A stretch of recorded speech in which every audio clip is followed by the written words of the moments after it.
नमो भगवते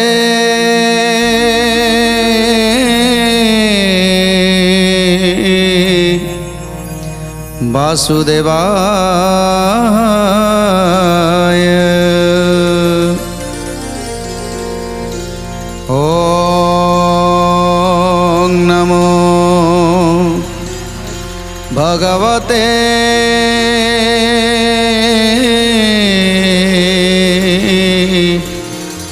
पुरुषोत्तमाय।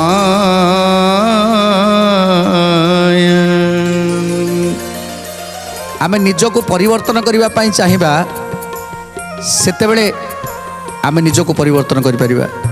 काहे कि ना ये कली जुग रे केही केबे निजको परिवर्तन करबा को चाहंतिनी, बरং तेबे कली जुग रे केही केबे निजर भल चाहंतिनी। निजर भल करबा को जाई निजे निज गोड़े कुराड़ी हाणती। तेणु ये हूँ कली जुग। कली सब बेले चाहे जो माने धर्म पथरे गले से अधर्म को टाणिबा पई से सब चेष्टा करे। तेणु जो माने धैर्यर सह साहसर सह निज बाटरू केबे ओहरंतिनी, निज गति पथ को केबे बदलांतिनी, से माने केवल आग को जाती आ कली से भीतर प्रवेश करि पारे ना। तेणु आज श्रीनिवास जेतेबेले निजको परिवर्तन करने को चाहिए, जे निजर पूर्व कथा को समस्त कथा को मन पकेले जे मु केते बड़ भूल करिछि, जे मु धन रोजगार करबा पई समय सबु व्यर्थ करिछि। तेणु केते धन रोजगार करि परिबी, अन्य को दुख देई अन्य को कष्ट देई कि केवल धन रोजगार करिछि। कहार भल मंद कथा मु केबे बुझिनी, जे मो पाखरे मो माँ कर अवदान, मो पितांकर अवदान, मो पत्नींकर अवदान, मो पिलामानंकर अवदान, ए संसार रे जेते जीव जगत अछंती सेमानंकर अवदान, ए समस्त अवदान कथा मु भूली जाइछि। तेणु मु भाबिली बोधुए केवल टंका ही ए दुनिया रे सर्वश्रेष्ठ, धन ही केवल सर्वश्रेष्ठ। तेणु से धन पाई मु सबु किछि हरई देछि। तेणु दरकार नहीं मोर से धन, आउ मोर से धन दरकार नहीं। कहीं ना मो पाखरे अमूल्य धन अच्छी स्वयं प्रभु, जहाँकू मु सबुबले डाकिले से ही केवल मते समस्त विपद समस्त दुख समस्त कष्ट उद्धार करी। परिवर्तन हो गले, निजको परिवर्तन करने पाई चिंता कले, आ निजको परिवर्तन करदेले। तापर कौन कले ना विभु कृपार एमिति भाव में मजिकी रहिले। समस्त दुखी रोगी मानकू जेते धन थिला सब किछि दान करदेले। सेमानक ओठरे हस देखी तांकर आत्मा शांति हो गला।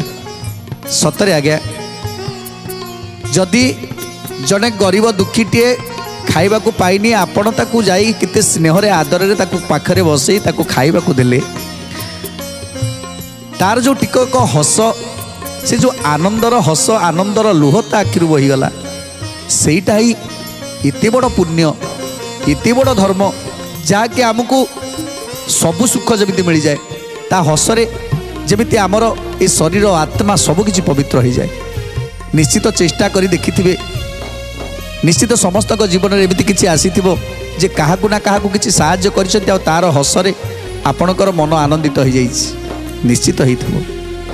तेणु जेतेबेले परकू ठकिकी धन आणुथिले श्रीनिवास, सेतेबेले से सुख नथिला, से आनंद नथिला, बरं अजଣା भयटे भितरे ए शरीर भितरे जेमती अजଣା भयटे सबुबले खेलुथिला।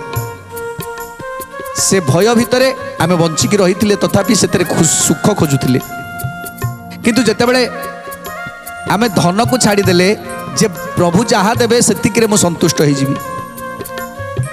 तेणु समस्त मन कथा को बुझी पारे, निज पत्नी मन कथा को बुझिले, निज माँ कर मन कथा को बुझिले, निज पितांकर मन कथा को बुझिले। तेणु एथर समस्त मन कथा बुझी सारा पर से एते आनंद लगिला। समस्त सुखरे जी समस्त सुखरे समस्त हसरे जी खुशी होता है तेणु प्रभु ताको कृपा करें। तेणु आज लक्ष्मी की कहते श्रीनिवास हे लक्ष्मी तुमको पाई आज मो जीवन धन्य हो जाइए। तमें न चाहते मु केबे अबाटरू आसी न था बाट को मु जो रास्तार जाऊली तमें अनेक थर मत चेष्टा करिछ मते बदलवाई हेले केजाणी बोध हुए प्रभुंकर इच्छा नथिला बोध हुए सेतेबेले मोर समय हेई नथिला तेणु सेतेबेले हुए तो मो भाग्य खोली नथिला किंतु एबे मु जानी पारुची एबे मो भाग्य खोली गला। आम जीवन में समस्त जीवन में किसी ना किसी अलौकिक घटना गोटे गोटे घटे जो अलौकिक घटना को आमे ताको गुरुत्व दियंतिनी हाँ एमती गोटे हो गला किंतु सेई अलौकिक घटना ही प्रभुंकर थाए प्रभु ही करे था। आम जीवन में किसी ना किसी अलौकिक घटना घटी प्रभु आमको से जानी पारे जे प्रभु आमको साहाय्य करने चाहते से आम से कथाटा को एड़े देले आउ तापरे से समयटा आमर चलीगला किंतु एमिति समय आसे जिते प्रभुंकर कृपा हुए ताकू जो माने धरिकी रखती जे भल भाव बुझापी चेष्टा करती जे जो अलौकिक घटनाटी घटिला मो जीवन में तेणु निश्चित ये विभुंकर कृपा अच्छी जदि विभुंकर एया कृपा अच्छी ताले मते जानवा को हम जे प्रभु मो पाखे पाखे सब बेले अच्छा तेणु मोर अन्याय करवा कौन दरकार मोर अधर्म करवा कौन दरकार तेणु मत धर्म पथरे जावाक पड़ो धर्म बाटर रोजगार करने को पड़ो एटी समस्त जीव जगत को कथा को बुझा पड़ो।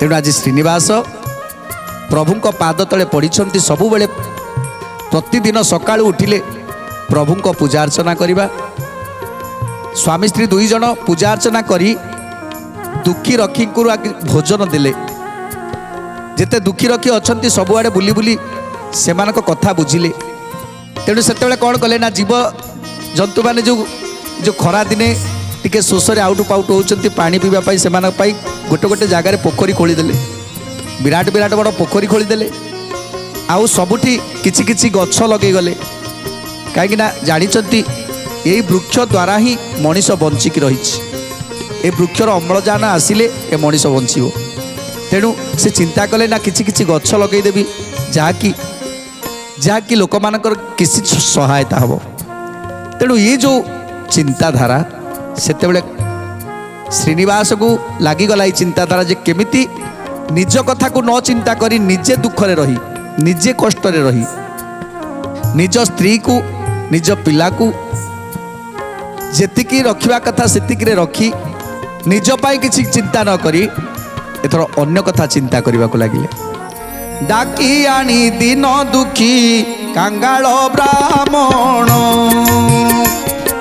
लुटाइले मणि मुक्ता रतन कांचन जय जय जगन्नाथ प्रभु नारायण अभय पाद पद्मरे पशुछि शरण पूर्ण परिग्रह छाड़ी करी नाम गान पत्नी पुत्र धरी पथे करती गमन जय जय जगन्नाथ प्रभु नारायण अभय पाद पद्मरे पशुछि शरण पहुँची पंडरपुरे विठल चरणी अरपी देले पराण मायाहीन मनी भिक्षा करी द्वारे द्वारे कटाइले दिन दारिद्र घोर दुख करिले बरण जय जय जगन्नाथ प्रभु नारायण अभय पाद पद्मरे पशुछि शरण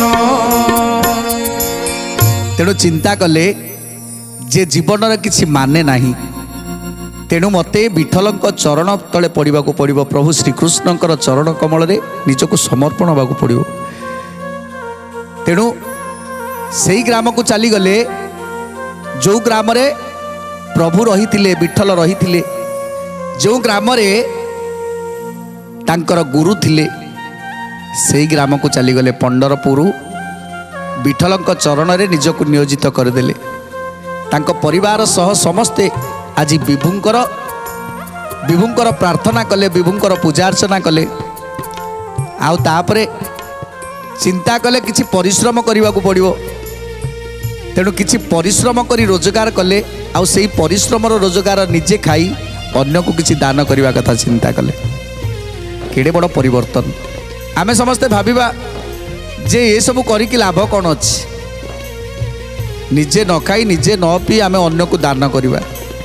प्रायतः ए कली जुगरे समस्त को मन भितर यहाँ आसे जे निजे न खाई मु खटिकी रोजगार करी मु से टंका को कहीं दान करी, कहीं दान करेंगे ना कारण ए जीवन आमे जदि बंचिछंती ताले अनेकंकर आशीर्वाद पाई, अनेकंकर एथिरे सहयोग रही।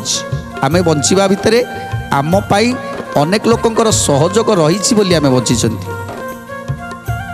आमे जीवन अतिबाहित करुछंती। आमे निजे एकुटिया केबे ए जीवन को बंची पारिबानी। जदि माटी न थांता आमे केमिति चली थांते, केमिति जीवन अतिबाहित करथांते। जदि जल न थांता ताले केमिति जीवन अतिबाहित होइथांता। जदि पवन न थांता ताले केमिति जीवन अतिबाहित होइथांता। तेणु आम पाई आम जीवन को बंचिबा को हेले आमर समस्तंकर सहयोग दरकार। सेइतिपाई दान करिवा, सेइतिपाई सेई मानक पाई दान करिवा जो मानकर आम जीवनर सहित आम जीवन सहित से मानर संजोग रही। से मानक पाई आमे अछंती, आम पाई से माने अछंती। किंतु आमे समस्ते भावती मो परिवार केवल मोर, मो परिवार मोर, मोर सब आउ मोर दुनिया रे केही नांती। परिवार निश्चित परिवार भितरे माँ बापा से माने कोन नांती ना। परिवार बोइले केवल पत्नी आउ निज पुओ झियो। आमे भाबी दंती आम पत्नी आम पुओ झियो केवल आम निजर, हेले आम माँ बापा जिते आमको छोटू बड़ कले से कथा को सब संपूर्ण भूली गले। से मानक प्रति आमर दायित्व रहिलानी, आमर कर्तव्य रहिलानी। तेणु सेतेबेले आमे स्वार्थपर हो गले। तेणु एटी सेइतिपाई दान करिबा जे आम प्रति आम जीवन बंचिबारे किछि ना किछि लोक जीव जगत भितर समस्त किछि ना किछि आम उपर सहयोग रही। जे से मानक सहयोग आमे बंचिछंती। तेणु आज से कथा बुझी पारिछंती श्रीनिवास जे जीवनर माने कौन बुझी पारिछंती। केतेटा दिन बंचीबी। भगवान मनीष को आयुष देइछंती 120 वर्ष, कहीं तो 120 वर्ष बंची पारुना। 70-80 भितर 80-90 वर्ष पर्यंत कि 100 वर्ष पर्यंत अति जोरे बंची जाउछंती। किंतु से 100 वर्ष परे 100 वर्ष बंचिबा परे कौन हम आमको जीवाक पड़ो ना, दिने ना दिने आम एठू जीवाक पड़वा। तेणु एठी जो धन संपत्ति आमे रखीदे गले सब कौन हम। आमे बहुत कष्ट करके अन्य को ठकी ठाकी धन रोजगार करथिबा ताको सब छाड़ी देकी जीवा। जहाँ भी रोजगार करुछंती सेतिरु जो मानकर अवदान रही से मानकर ऋणी होंतुनी। से मानकर ऋणी न हेई से मानक पाई किछि करिवा दरकार। ए पृथ्वी पाई किछि दरकार। कहीं ना पृथ्वी आमे आप तेज वायु ए सबु द्वारा आमे बंची छंती। से मानक पाई किछि कर्तव्य दरकार। किछि किछि गछ लगेइबा दरकार, किछि किछि पोखरी सृष्टि करिबा दरकार। जल हेले ही जीव जगत बंचिबो। तेणु श्रीनिवास एठी बुझी सारी छंती जेते धन पछरे आमे धाइबा सेते आमको माया जाबुड़ी की धरिबो।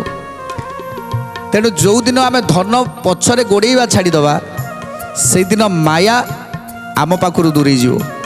मनीष आमे जन्म नहीं आमे खाइबानी ना, निश्चित खाइबा।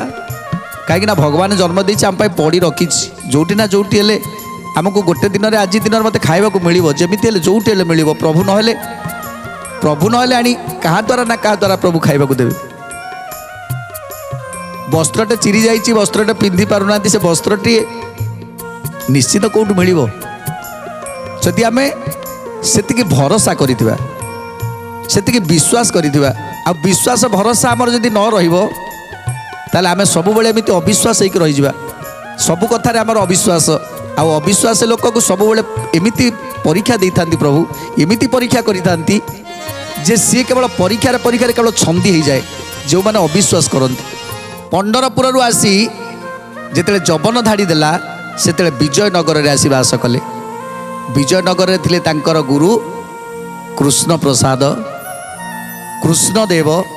ଯେତେବେଳେ କୃଷ୍ଣଦେବ ପାଖରେ ଯାଇ ଶ୍ରୀନିବାସ ପହଞ୍ଚିଗଲେ ସେତେବେଳେ କୃଷ୍ଣଦେବ ଦେଖିଲେ ଯେ ଶ୍ରୀନିବାସ ଯେତେବେଳେ ତାଙ୍କ ପାଖରୁ ଦୀକ୍ଷା ଗ୍ରହଣ କରିଥିଲେ ସେତେବେଳେ ତାଙ୍କୁ ଅନେକ କଥା ଶିକ୍ଷା ଦେଇଥିଲେ ଗୁରୁ। ହେଲେ ଗୁରୁଙ୍କର କଥାକୁ ନ ମାନି ସେ ଏମିତି ବାଣିଜ୍ୟରେ ଏମିତି ବ୍ୟସ୍ତ ରହିଲା ଯେ ସେ ଗୁରୁଙ୍କୁ ମଧ୍ୟ ଭୁଲିଗଲା। ତେଣୁ ଗୁରୁଙ୍କୁ ଭୁଲି ସେ କେବଳ ପରର ଅମଙ୍ଗଳ ଚିନ୍ତା କଲା, ପର ପାଖରୁ ଧନ ଆଣିବା ପାଇଁ ଚିନ୍ତା କଲା, ଧନକୁ ଶ୍ରେଷ୍ଠ ବୋଲି ମାନିଲା। ସେଇଥିପାଇଁ ସେ ଗାଁ ମଧ୍ୟ ଛାଡ଼ିଦେଲା। ତେଣୁ ଆଜି ବିଜୟନଗର ଛାଡ଼ି ଯେତେବେଳେ ଯାଇଥିଲେ ପୁଣି ଯେତେବେଳେ ସେ ବିଜୟନଗରକୁ ଆସିଲେ କୃଷ୍ଣଦେବ ଯେତେବେଳେ ଦେଖିଦେଲେ ଯେ ତାଙ୍କର ଶିଷ୍ୟ ଆସିଛନ୍ତି, ଏଥର ଶିଷ୍ୟ ସେ ହେଉଛନ୍ତି ବେପାରୀ ନୁହନ୍ତି, ସେ ସୁନା ବେପାରୀ ନୁହନ୍ତି, ହୀରା ବେପାରୀ ନୁହନ୍ତି, ଆଜି ସେ ଜଣେ ପରମ ଭକ୍ତ। ତେଣୁ ଆଜି ସେ ପରମ ଭକ୍ତକୁ ଦେଖି ଆନନ୍ଦ ଗଦଗଦ ହେଇଗଲେ। ଭକ୍ତର ଏଇ ଯେଉଁ ପରିବର୍ତ୍ତନକୁ ଦେଖି ଆଜି ଆନନ୍ଦ ଗଦଗଦ ହେଇଗଲେ ଗୁରୁଦେବ। ତେଣୁ ସେଠି ଗୁରୁଦେବଙ୍କର ସେବା କଲେ, ଗୁରୁଦେବଙ୍କର ପୂଜା କଲେ, ଗୁରୁଦେବଙ୍କର ଆଶ୍ରମରେ ଦିନ କାଟିଲେ। ଆଉ ସମସ୍ତ ଭକ୍ତମାନଙ୍କୁ ଯେତେବେଳେ ଗୁରୁଙ୍କର ଶିଷ୍ୟମାନେ ଆସନ୍ତି ସେମାନଙ୍କର ସେବା କଲେ। ଆଉ ନିଜେ ଭିକ୍ଷା କରି ଆଶ୍ରମକୁ ଚଳେଇଲେ, ନିଜେ ଭିକ୍ଷା କରି ଆଶ୍ରମକୁ ଚଳେଇଲେ। ଆଶ୍ରମର ସମସ୍ତ ପିଲାମାନଙ୍କୁ ଶିକ୍ଷା ଦେଲେ ଯେ ସିଏ ଯେଉଁ ବାଟରେ ଯାଇଥିଲେ ପୁଣି ସେ ବାଟରୁ କେମିତି ଫେରିକି ଆସିଲେ। ଏସବୁ କଥା ଯେଉଁ ପିଲାମାନଙ୍କୁ କହିଲେ, ପିଲାମାନେ ଯିଏ ଅବାଟକୁ ଯିବା କଥା ଚିନ୍ତା କରୁଥିଲା ସିଏ ତାଙ୍କ କଥା ଶୁଣି ସିଏ ମଧ୍ୟ ତା ନିଜକୁ ପରିବର୍ତ୍ତନ କରିଦେଲା। ଏମିତି ଧୀରେ ଧୀରେ ସ୍ୱାମୀ ସ୍ତ୍ରୀ ଏବଂ ପୁତ୍ର ବହୁତ ଦୁଃଖରେ ରହିଲେ ସତ, ହେଲେ ଶାନ୍ତି ଥିଲା। ବହୁତ କଷ୍ଟରେ ରହିଲେ ସତ, ହେଲେ ସେ କଷ୍ଟରେ ଶାନ୍ତି ଥିଲା। ଆତ୍ମତୃପ୍ତି ଲାଭ କରୁଥିଲେ ସମସ୍ତେ। ଭିକ୍ଷା ନେ ବଞ୍ଚିଲେ ପ୍ରେମେ ଭକ୍ତ ପରିବାର, ବିଭୁ ପୂଜା ଅଭ୍ୟାଗତେ କରିଣ ସକାର। জয় জয় জগন্নাথ প্রভু নারায়ণ, অভয় পাদ পদ্মরে পশুছি শরণ। পতি পতি পুত্রে সে পরশয়ন, বলিলে প্রসাদ নিজে করই গ্রহণ। জয় জয় জগন্নাথ প্রভু নারায়ণ, অভয় পাদ পদ্মরে পশুছি শরণ। ପତ୍ନୀ ପତ୍ନୀ ଧର୍ମକୁ ପାଳନ କଲେ, ଆଉ ପତି ମଧ୍ୟ ପତି ଧର୍ମକୁ ପାଳନ କଲେ, ପୁତ୍ର ତାଙ୍କ ଧର୍ମକୁ ପାଳନ କଲେ। ଏମିତି ଭାବରେ ଆଜି ତିନି ଜଣ କେବଳ ବିଭୁ ପ୍ରେମରେ ମଜି ରହିଲେ। ତେଣୁ ଯେତେବେଳେ ଜଣେ ସ୍ୱାମୀ ଚିନ୍ତା କଲେ ଯେ ମୋ ସ୍ତ୍ରୀଙ୍କର କ'ଣ କ'ଣ ଦରକାର, ତେଣୁ ସ୍ତ୍ରୀଙ୍କର ମନ କଥାକୁ ବୁଝିପାରିଲେ ସ୍ୱାମୀ, ଆଉ ସ୍ତ୍ରୀ ମଧ୍ୟ ବୁଝିପାରିଲେ ସ୍ୱାମୀଙ୍କର ମନ କଥା। ଯେତେବେଳେ ସ୍ୱାମୀ ସ୍ତ୍ରୀ ଦୁଇ ଜଣଙ୍କର ଭାବର ଆଦାନ ପ୍ରଦାନ ହୁଏ ସେତେବେଳେ ସେ ଘରେ ଝଗଡ଼ା ହୁଏନି। ପ୍ରତ୍ୟେକ କଥା ଯଦି କୌଣସି କଥା ସ୍ୱାମୀଟି ତା ସ୍ତ୍ରୀକୁ ନ କହେ କିନ୍ତୁ ଦିନେ ନା ଦିନେ ସତଟା ଜଣାପଡ଼େ। ସତ ଜାଣିଲା ପରେ ଯଦି ପତ୍ନୀ ଜଣକ ସତ ଜାଣିଯିବ ସେତେବେଳେ ପତ୍ନୀଙ୍କ ଉପରେ ତାର ଅବିଶ୍ୱାସ ଆରମ୍ଭ ହୋଇଯିବ। ତେଣୁ ସେଇଥିପାଇଁ ସମସ୍ତ କଥା ପତି ପତ୍ନୀ ଦୁଇ ଜଣ ବିଚାର କରିବା ଦରକାର। ଆଉ ପତି ପତ୍ନୀଙ୍କ ମଧ୍ୟରେ ଯଦି କେତେବେଳେ ମାନମନାନ୍ତର ହୁଏ ସେତେବେଳେ ଅନ୍ୟ ଜଣ ଲୋକକୁ ଆଣି ମଧ୍ୟସ୍ଥି କରାଇବା ଏଇଟା ସବୁଠାରୁ ବଡ଼ ଜଟିଳ ସମସ୍ୟା ହୋଇଥାଏ। କାହିଁକିନା ସେ ଝଗଡ଼ାଟି ଆହୁରି ଜଟିଳ ଆକାର ଧାରଣ କରିଥାଏ। ଯେତେବେଳେ ସ୍ୱାମୀ ସ୍ତ୍ରୀଙ୍କ ଭିତରେ କିଛି ମାନମନାନ୍ତର ହୋଇଥାଏ ସେତେବେଳେ ନିଜେ ନିଜ ଭିତରେ ସମାଧାନ କରିବା ଦରକାର। ଯେତେବେଳେ ଜଣେ ନିଜକୁ ନ୍यून बोली करे जे मु बरং से जहाँ कहूँ कहू ମୁଁ ତା କଥା ସହିଯିବି। ସହିବା ଶକ୍ତି ଗୋଟେ ରହିଯାଏ। ଜଣେ କହିଲେ ଜଣେ ସହିଗଲା। ଆଉ ଯିଏ ଧର ସ୍ୱାମୀ ଜଣକ ସ୍ତ୍ରୀ କହିଦେଲେ ସ୍ୱାମୀକି, ତେଣୁ ସ୍ୱାମୀ ଚିନ୍ତା କରେ ମୁଁ ବଡ଼ଟେ, ମୋତେ ମୁଁ ତା ଉପରେ ବଡ଼, ମୁଁ ହେଉଛି ତାର ସ୍ୱାମୀ, ତେଣୁ ମୋତେ ସେ ଏମିତି କଥା କାହିଁକି କହିଲା, ତେଣୁ ମୁଁ ଛାଡ଼ିବିନି। ତେଣୁ ସେଇଠି ଯଦି ସ୍ତ୍ରୀଟି ରାଗିକି କହିଛନ୍ତି ସ୍ୱାମୀକି, ସ୍ୱାମୀ ଟିକେ ନରମ ହେଇଯିବା ଦରକାର। କାହିଁକିନା ଯେତେବେଳେ ଗୋଟେ ସମୁଦ୍ରର ଲହଡ଼ି ଆସେ, ଯେତେବେଳେ ଢେଉ ଆସେ, ସେତେବେଳେ ଟିକେ ମୁଣ୍ଡ ତଳକୁ କରିଦେଲେ ସେ ଢେଉଟା ଚାଲିଯାଏ। ଆଉ ଯଦି ଆମେ ଦମ୍ଭ କରି ଛିଡ଼ା ହେବା, ସେ ଢେଉ ଆମକୁ ପେଲି ପକାଇବ, ସେ ଢେଉ ଆମକୁ ତଳକୁ ଫୋପାଡ଼ି ଦେବ। ତେଣୁ ସେମିତି ଆମକୁ ଟିକେ ମୁଣ୍ଡ ନଇଁ ଯିବାର ଅଛି। କାହିଁକିନା ମୁଣ୍ଡ ନଇଁ ଗଲେ ତାପରେ ଯେଉଁ ସମୟଟା ଆସୁଛି ନିଶ୍ଚିନ୍ତ ସୁଖ ଆସୁଛି। ଯେତେବେଳେ ସ୍ତ୍ରୀ ଜଣକ କହିଛନ୍ତି ସ୍ୱାମୀ ନୀରବ ରହିଗଲେ, ସେତେବେଳେ ସ୍ତ୍ରୀ ଚିନ୍ତା କରିବେ ମୁଁ କେତେ ବଡ଼ କଥାଟା କହିଦେଲି। ଯାହାଙ୍କ ହାତ ଧରି ବାହା ହେଇଥିଲି, ଯିଏ ମୋର ସର୍ବସ୍ୱ, ମୋ ବାପା ମାଆକୁ ଛାଡ଼ିକି ଆସିଥିଲି, ଯିଏ ମୋର ସ୍ୱାମୀ ମୋର ସର୍ବସ୍ୱ, ଯେ ମୁଁ ତାଙ୍କୁ ଏମିତି କଥା କହିଦେଲି। ତେଣୁ ସେ ଚିନ୍ତା କରିବେ, ତାଙ୍କ ମନକୁ ମନ ଚିନ୍ତା କରି କରି ନିଜକୁ ନିଜେ ସେ ପରିବର୍ତ୍ତନ କରିବା ପାଇଁ ଚାହିଁବେ। ସ୍ୱାମୀକି ନିଜେ ଆସିକି ଭୁଲ ମାଗିବେ, ଯାହା ମୁଁ କହିଦେଇଥିଲି ଭୁଲ ହେଇଯାଇଛି, ମୋର ମୁଁ ଯାହା କହିଦେଇଥିଲି ପ୍ରକୃତରେ ମୋର କହିବାର ନଥିଲା, ତେଣୁ ମୋର ଭୁଲ ହେଇଯାଇଛି, ମୋତେ କ୍ଷମା କରିଦିଅ। ତେଣୁ ସେଇଠି ସେ ଘର ସ୍ୱର୍ଗ ହେଇଯାଏ। ସ୍ୱାମୀ କହୁଛନ୍ତି, ସ୍ୱାମୀ ମାରିବାକୁ ଯାଉଛନ୍ତି ସ୍ତ୍ରୀ କି, ତାକୁ କଟୁ ଭାଷା କହୁଛନ୍ତି, ସେତେବେଳେ ସ୍ତ୍ରୀ ଟିକେ ମୁଣ୍ଡ ନୁଆଇଁ ଦେବା ଦରକାର। କୌଣସି ପାଟିରୁ କୌଣସି କଥା ନ କହିବା ଦରକାର। କାହିଁକିନା ଜାଣିଛନ୍ତି ଯେ ମୁଁ ଯଦି ବର୍ତ୍ତମାନ ଲହଡ଼ିଟା ଆସୁଛି, ଯଦି ମୁଁ ସାମ୍ନା କରି ଛିଡ଼ା ହେବି, ତାହେଲେ ସେ ଲହଡ଼ି ମୋତେ ଠେଲିକି ପକାଇଦେବ। ତେଣୁ ମୋତେ ଟିକେ ମୁଣ୍ଡ ନୁଆଇବାକୁ ପଡ଼ିବ କିଛି ସମୟ ପାଇଁ। କିଛି ସମୟ ପାଇଁ ମୁଣ୍ଡ ନୁଆଇଁ ଦେଲେ ସେ ଲହଡ଼ିଟା ଚାଲିଯିବ।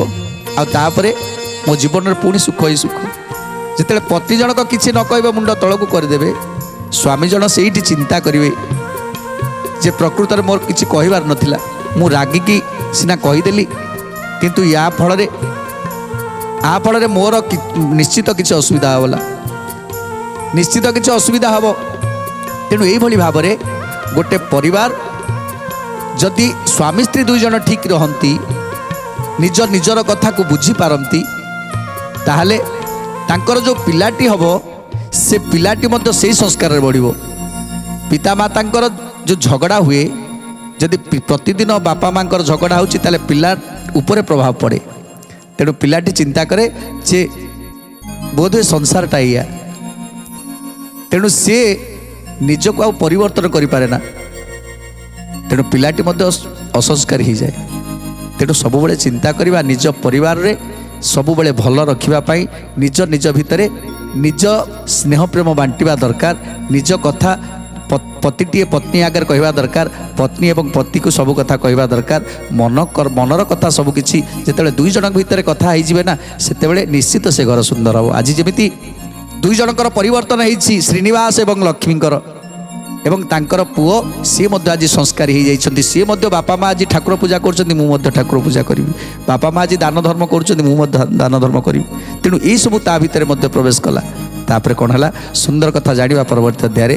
ଆଜି ତ ସମୟ ଇସାରା ଦେଲାଣି, ଆଜି ପାଇଁ ବାଣୀକି ବିରାମ ଦେବା, ଟିକେ ପ୍ରଭୁଙ୍କର ନାମ ସଂକୀର୍ତ୍ତନ କରି ଆଜିର କାର୍ଯ୍ୟକ୍ରମକୁ ସମାପ୍ତ କରିବା।